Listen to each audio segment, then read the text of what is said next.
Hello दोस्तों, स्वागत है आप सभी का एक नई वीडियो में। आज की इस वीडियो में हम बात करने वाले हैं कि जो जो झारखंड होमगार्ड का तैयारी कर रहे हैं उनके लिए यहाँ पे एक बहुत अच्छा मौका है कि वो अपने तैयारी को थोड़ा और आगे बढ़ाएं और होमगार्ड से कक्षपाल बनने का मौका पाएं। जी हाँ दोस्तों, जैसे कि आपको पता है कि होमगार्ड एक परमानेंट जॉब नहीं है और उसमें ड्यूटी के हिसाब से पैसा मिलता है। यानी कि आप जितना दिन ड्यूटी करते हैं उतना दिन का आपको पैसा मिलता है। लेकिन कक्षपाल एक पूरा पूरी गवर्नमेंट जॉब है। इसमें आपको मंथली सैलरी देखने को मिलता है, लगभग 63,000 तक सैलरी आपको देखने को मिलेगा कक्षपाल में। ठीक है, तो दोस्तों आप अगर होमगार्ड का तैयारी कर रहे हैं तो आप होमगार्ड से कक्षपाल बन सकते हैं। कैसे? क्योंकि दोस्तों देखिए, रनिंग जो होगा, रनिंग जो है वो कक्षपाल में भी 1600 मीटर ही है और होमगार्ड में भी 1600 मीटर है। तो यहाँ पे आपका रनिंग का तैयारी तो हो गया कंप्लीट। ठीक है, और कक्षपाल में पहले रनिंग ही होगा। यानी कि जो इसका सिलेक्शन प्रोसेस है उसमें सबसे पहले आपका फिजिकल होगा, उसके बाद आपका एग्ज़ाम है। ठीक है, देखिए दोस्तों, अगर आप होमगार्ड का तैयारी कर रहे हैं तो आपका रनिंग का तैयारी हो रहा होगा 1600 मीटर का, तो यही तैयारी आपका कक्षपाल में काम आएगा। यानी कि आपको कक्षपाल के लिए अलग से रनिंग का तैयारी करने का ज़रूरत नहीं पड़ेगा। ठीक है, तो ये एक तैयारी आपका हो गया। तो अगर आप रनिंग क्वालिफाई कर लेते हैं, मान लीजिए आपने रनिंग क्वालिफाई कर लिया, तो आप एक बहुत बड़ा भीड़ से आगे निकल जाएंगे। यानी कि फॉर्म डालने वाला अगर मान लीजिए 10 लाख हुआ तो 10 लाख में से 3 से 4 लाख रनिंग पास करेगा। यानी कि यहाँ पे लगभग लगभग 60 to 70% का जो भीड़ है वो कम हो गया। ठीक है, यानी कि आप सीधे सीधे 6 से 7 लाख कैंडिडेट से आगे निकल जाते हैं। ठीक है, तो अब आपके पास बचता है एग्ज़ाम। तो एग्ज़ाम के लिए आप कैसे तैयारी करेंगे, क्या है इसका पैटर्न, क्या है इसका सिलेबस, और इसमें आपको तैयारी कैसे करना है, इस चीज़ के बारे में हम वीडियो में बात करने वाले हैं। ठीक है दोस्तों, तो आइए करते हैं वीडियो को स्टार्ट। जैसे कि मैंने आपको पहले एक वीडियो बना करके एग्ज़ाम के बारे में पूरा डिटेल में बताया है। ठीक है, तो आप अगर डिटेल में जानना चाहते हैं पूरा, तो कक्षपाल का एक प्लेलिस्ट बना हुआ है, उसमें 3 वीडियो है।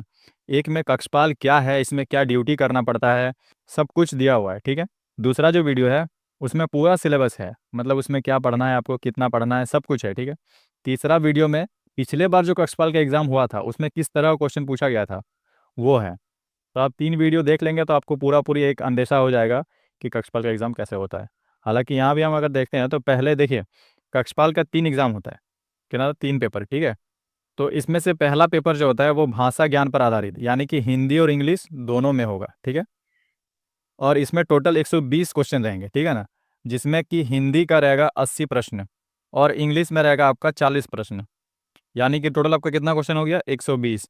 और एक क्वेश्चन आपका 3 नंबर का रहेगा। ठीक है दोस्तों, और एक गलती करने पर आपका 1 नंबर कटेगा। तो एक क्वेश्चन 3 नंबर का, यानी कि टोटल 360 नंबर का परीक्षा। ठीक है ना, इसमें आप 30% मार्क्स लाते हैं तो आप क्वालिफाई हो जाएंगे। ठीक है, 360 का 30% कितना होगा, 360 का 30% हो जाएगा आपका 108 नंबर। ठीक है ना, अगर आप 108 नंबर लाते हैं तो आप ये पेपर क्वालिफाई हो जाएंगे। और पहला पेपर जो है आपका 1 नंबर पेपर, इससे आपका मेरिट में कोई असर नहीं पड़ेगा, यानी कि इसका मार्क्स मेरिट में नहीं जुड़ेगा। ये सिर्फ क्वालिफाई नेचर का परीक्षा है। ठीक है, तो इसमें आपको कितना नंबर लाना है, सिर्फ 108 नंबर क्वालिफाई करने के लिए। तो ये परीक्षा आपका होमगार्ड जैसा ही है, 30% मार्क्स लाना है इसमें क्वालिफाई करने के लिए, लेकिन इसका लेवल थोड़ा होमगार्ड से बहुत हाई रहेगा। ठीक है, हालांकि इसके लिए आपको चिंता करने की कोई ज़रूरत नहीं है, मैं आपको ईजी लेवल से एकदम नीचे से आपको हाई लेवल तक लेके जाऊँगा और आपको ये सिलेबस कंप्लीट कराऊंगा। ठीक है, इसके बाद आता है पेपर 2। देखिए दोस्त, पेपर 2 में है जनजातीय एवं क्षेत्रीय भाषा ज्ञान। इसमें आपको कोई एक भाषा चुनना है। आप हिंदी भी चुन सकते हैं, खोटा भी चुन सकते हैं, संथाली भी चुन सकते हैं, जो भी आपका भाषा स्ट्रांग है आप वो चुन सकते हैं। ठीक है, लेकिन आपके लिए मैं बताना चाहता हूँ कि आप इसमें जो है हिंदी भाषा ही चुनिएगा। क्यों? क्योंकि देखिए दोस्तों, पहला जो आपका पेपर है उसमें भी हिंदी में पूछा जा रहा है और दूसरा पेपर में भी आप हिंदी रखिएगा, तो क्या होगा कि आप अगर हिंदी का तैयारी सिर्फ अच्छा से कर लीजिएगा तो आपका पहला पेपर में भी काम आएगा, दूसरा पेपर में भी काम आएगा। ठीक है, इसीलिए आप क्या कीजिएगा कि जनजातीय एवं क्षेत्रीय भाषा वाला में भी आप हिंदी रख लीजिएगा। ठीक है, और ये जो पेपर है इसमें अगर आप 30% मार्क्स लाइएगा तो आपका पेपर 3 चेक होगा, लेकिन इसका मार्क्स इंपॉर्टेंट है। इसमें आप अगर ज़्यादा मार्क्स लाते हैं तो आपको फ़ायदा मिलेगा मेरिट में, क्योंकि पेपर 2 का मार्क्स मेरिट में जुड़ेगा। ठीक है, तो इस पेपर में सिर्फ 30% मार्क्स लाने का टारगेट नहीं रहना चाहिए आपका, बल्कि आपको ज़्यादा से ज़्यादा मार्क्स लाना होगा ताकि आपका मेरिट बने और मेरिट में ये मार्क्स आपका काम आए। ठीक है, तो हिंदी आपको बहुत बेहतर तरीके से पढ़ाया जाएगा, व्याकरण वगैरह सब कुछ आपको क्लियर कर दिया जाएगा। ठीक है ना, सिर्फ आप चैनल से जुड़े रहिए और आपको जो टास्क दिया जाएगा, जिस तरह से आपको पढ़ाया जाएगा आपको पूरी ईमानदारी के साथ उसी तरह से पढ़ना है, ठीक है। इसके बाद हम चलते हैं पेपर 3 की तरफ। तो देखिए दोस्तों, पेपर 3 में 120 क्वेश्चन रहेगा, ठीक है। ये भी 3 मार्क्स का रहेगा और पेपर 2 जो है वो भी 3 मार्क्स का ही रहेगा, ठीक है।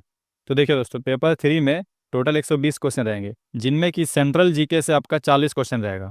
इसमें मतलब सेंट्रल लेवल का जीके पूछा जाएगा, ठीक है ना। स्टैटिक वगैरह जो भी है सब कुछ सेंट्रल लेवल का पूछा जाएगा। और इसमें झारखंड जीके आपका 50 मार्क्स का रहेगा। इसमें सिर्फ झारखंड से रिलेटेड क्वेश्चन पूछा जाएगा, ठीक है। तो ये आपका 90 नंबर का पूरा क्या हो गया, जीके हो गया, ठीक है। उसके बाद मैथ आपका सिर्फ 10 क्वेश्चन रहेगा, और ये 10 क्वेश्चन ज़्यादा कुछ हार्ड नहीं रहेगा, बहुत इजी इजी रहेगा, आप आराम से बना लीजिएगा। इसके लिए भी आपको प्रैक्टिस करा दिया जाएगा। उसके बाद आता है विज्ञान। विज्ञान में आपको 9 और 10 का एनसीईआरटी बुक पढ़ना है बस।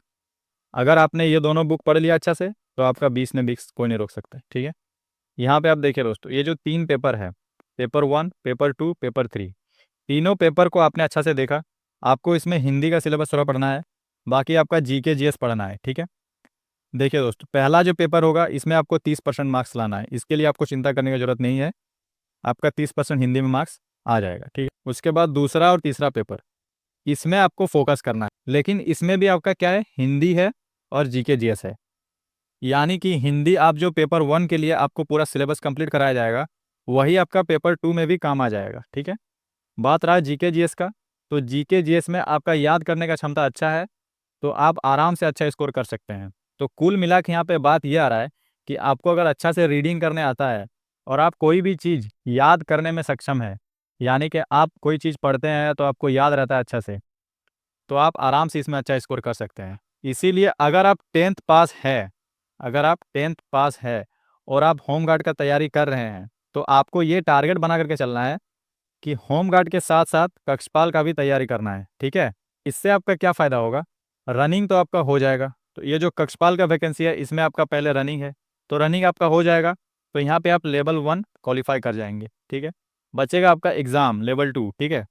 तो इसके लिए आपको इस चैनल में जिस तरह से होम गार्ड का तैयारी बहुत अच्छा तरह से कराया गया है, उसी तरह से कक्षपाल का भी तैयारी कराया जाएगा। तो इसीलिए 7 तारीख को जो कक्षपाल का वैकेंसी आने वाला है, इसको आप बिल्कुल मिस मत कीजिएगा और कक्षपाल का फॉर्म भर दीजिएगा आप, ठीक है, अगर आप 10th पास है तो। और उसके बाद आप इस चैनल से जुड़े रहिए और तैयारी में लग जाइए, ठीक है। 7 तारीख के बाद फॉर्म आने दीजिए, उसके बाद इसमें क्लास चालू हो जाएगा। एग्ज़ाम के लिए आपको चिंता नहीं करना है, वैसे भी पहले रनिंग है उसके बाद एग्ज़ाम है, तो एग्ज़ाम के लिए आपको अच्छा से तैयारी कराया जाएगा, आपको उसके लिए बिल्कुल बेफिक्र रहना है, आप आराम से पहले रनिंग कीजिए, ठीक।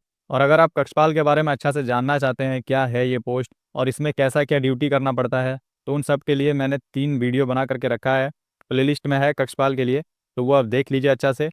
तो आपको पूरी समझ में आ जाएगा कि कक्षपाल का वैकेंसी है क्या, इसमें कैसा ड्यूटी करना है, क्या पढ़ना है और पिछले बार कैसा पूछा गया था, ठीक है दोस्तों। मिलते हैं नेक्स्ट वीडियो में, तब तक के लिए take care and good bye.